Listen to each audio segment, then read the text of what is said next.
नमस्कार, समाचार बुंदेलखंड में आपका स्वागत है। रुख करते हैं झांसी की खबरों पर। थाना सिबरी बाजार क्षेत्र में जेडीए द्वारा सेल विवाघर नारायण गार्डन में चल रहे रेल कर्मचारी के रिटायरमेंट समारोह में उस समय अफरा तफरी मच गई जब झांसी विकास प्राधिकरण के अधिकारी और पुलिस बल मौके पर पहुंच गया।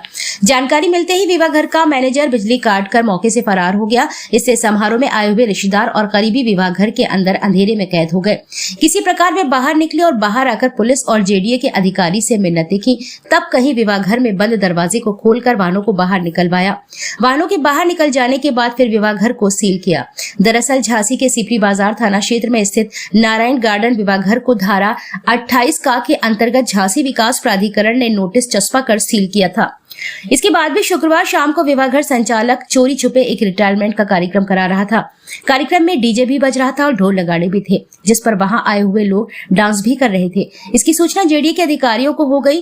जेडी के अधिकारी सिपरी थाने की पुलिस फोर्स के साथ विवाघर पहुंच गए। यह देख विवास घर का संचालक बिजली बंद कर मौके से फरार हो गया, जिसकी वजह से कार्यक्रम आयोजक और वहां आए हुए करीबी व रिश्तेदारों में हड़कंप मच गया। किसी प्रकार कार्यक्रम के आयोजक और करीबी बाहर निकले तो देखा कि पुलिस व जेडीए विभाग के अधिकारी मौजूद हैं। जानकारी करने पर बताया गया कि यह विवाघर तो सील था। उन्होंने अधिकारियों से काफी मिन्नतें की। तब कहीं जाकर करीब आधा घंटे के बाद किसी प्रकार सील को तोड़कर दरवाजा खोला गया और विवाघर के अंदर बंद वाहनों को बाहर निकलवाया गया। वाहन बाहर निकलने के बाद पुनः विवाघर के दरवाजे को सील कर दिया गया। दरअसल रेलवे से सेवानिवृत्त उषा रायकवार के रिटायरमेंट कार्यक्रम के लिए विवाघर को लगभग 2-3 महीने पहले बुक किया गया था। संचालक ने उन्हें विवाघर के सील होने की जानकारी नहीं दी थी, जिसके कारण वे यहां कार्यक्रम कर रहे थे। यदि उन्हें जानकारी होती तो शायद यह नहीं करते। फिलहाल जेडीए की कार्रवाई से लोग परेशान रहे और खाना भी बर्बाद हो गया। कोई प्रोग्राम ऑर्गेनाइज करा रहे हैं, जैसे संज्ञान में आया तो हमने पुलिस बल के साथ इसको फिर से सील कर दिया गया।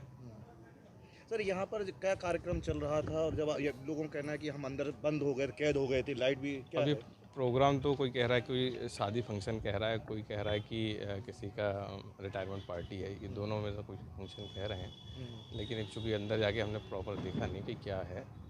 अब जैसा भी आया संज्ञान में तो हमने तो सील करना था, सील कर दिया। इसमें क्या कमियां थी जो सीज किया गया था? इसमें यह है कि इसका तो नक्शा भी पास नहीं है, इसका मानचित्र स्वीकृत नहीं है, इसलिए इसको सील किया गया था। कितने लोग बाहर निकाले गए, कितने अंदर थे, कितनी गाड़ियां? अब ऐसा तो कुछ अंदाजन तो थी नहीं, लेकिन 50 गाड़ियाँ थी। लोगों को मानना ये भी है जैसे कि तमाम ऐसे गार्डन हैं जो उनका नक्शा पास भी नहीं है, इसके बावजूद भी वो चल रहे हैं, तो हमारा चिन्हित करके ही उनमें सभी में हमारी जो नियम से संगत है उनको नोटिस तो सभी को जारी कर दिए गए हैं और उनकी प्रॉपर सुनवाई होने के बाद फिर कार्रवाई होती है। सर, पहले सील कर दिया गया, दोबारा सील को खोला गया, दोबारा पहले सील किया गया था तो बाद में ये पता चला कि उसमें गाड़ियाँ अंदर से अंदर हैं। तो 50 गाड़ियाँ 2 व्हीलर थी और 2 4 व्हीलर थी, तो उनको ऐसा ये हुआ कि उनको पहले निकाल दिया जाए, उसके बाद फिर से दोबारा सील कर। क्या कार्रवाई की जा रही है? अब उस पर FIR की कार्रवाई की जाएगी जहाँ के मालिक। कई ऐसे होटल हैं जहाँ पर बेसमेंट में वहाँ पर दुकानें चल रही है, तमाम ऐसे उन पर भी कार्रवाई की जाएगी। उस पर भी अब जो सभी में जो हमने नोटिस तो जारी कर रखे हैं और जो नियम से जो होगी सुनवाई के बाद जो भी आदेश होते हैं उनका अनुपालन होगा।